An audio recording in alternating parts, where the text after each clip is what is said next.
Đây nhá, cái công việc của mình hôm nay đây. Hôm nay mình bắt đầu mở đường nhá, mở đường đi đi mua áo nhá. Đi mua áo cho anh em. Đây.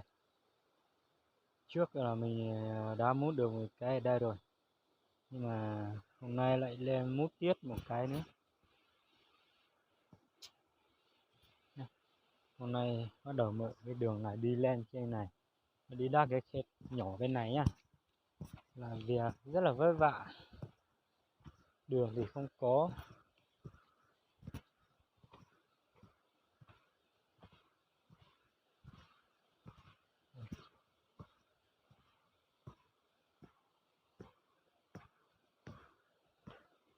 Đây. Từ dưới này đi cái heo đoạn đài đường này.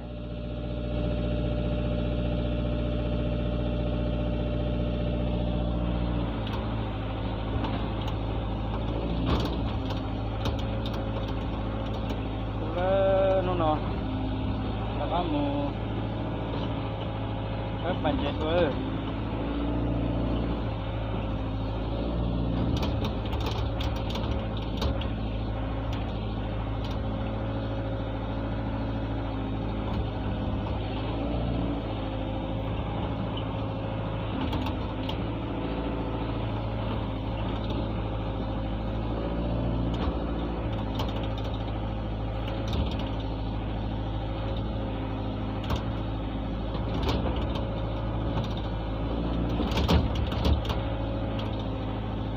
Lại này chỉ chụp vào trong này ta sai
đây, từ này đi sang dưới kia nhá.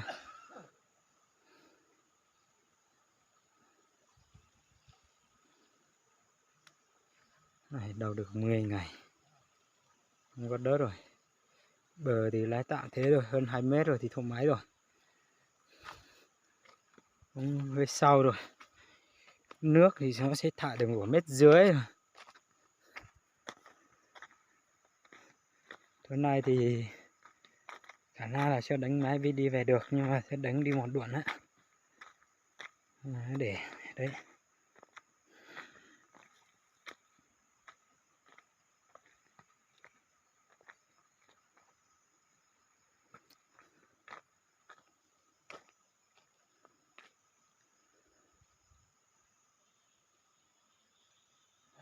Nó sẽ dần đến tận trên cái mình dọn cây để đấy nhá.